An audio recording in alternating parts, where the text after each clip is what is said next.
Welcome to another 1 minute waffle, this time on the Krans Touriga Nacional 2017. Now, Krans' Touriga Nacional has won a Platter 4-star award in 2016 and in 2017, as well as having this wine earn a spot in the National Wine Challenge Top 100 SA Wines. Krans as an estate focus on port. The problem is when you produce it in South Africa, you can't call it port. And this would be fine if they'd come up with another name, but honestly, there is still nothing. It's got so bad that even an ellipsis would be better than what they have. What they do now is, instead of calling something a Cape White port, because you can't use the port, they call it Cape White.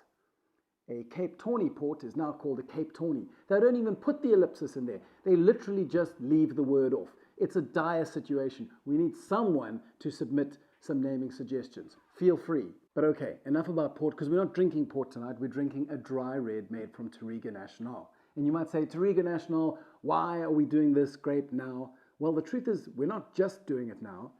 Krans were the first estate to bottle a varietal Touriga Nacional. They did so way back in the year 2000.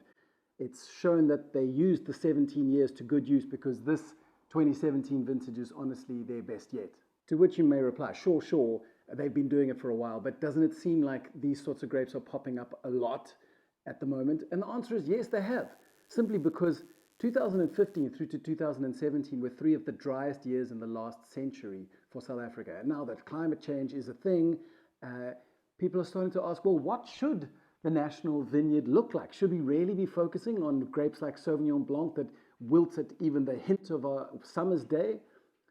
The answer is that Portuguese and Spanish cultivars are seemingly more hardy and more drought resistant, which is why they are becoming more popular with more progressive winemakers. It's interesting to note that there's some research and data coming out of California that says Cabernet Sauvignon may be every bit as drought resistant as something like a Touriga Nacional. But the consensus at the moment is that Portuguese and Spanish grapes are where it's at. And of course, Touriga Nacional is not the only one. There's Touriga Franca, there's Tinta Cao, there's Tinta Roriz, there's Tinta Barroca, and these grapes survive in some of the driest parts of the Douro Valley in Portugal, which, as I've said elsewhere, is the home of port. Some of these dry parts in the Douro Valley receive as little as 320 mils of rain a year. To give you reference, the Swartland sits at around 400 mils, and that's pretty dry.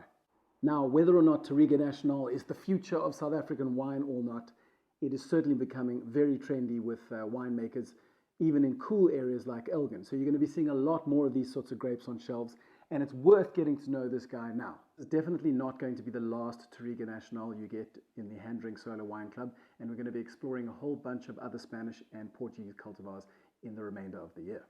Don't forget to leave your thoughts on this wine on the website so I can hear where you're at, find out what sort of wines you enjoy, and ideally source wines in the future that are more in your wheelhouse.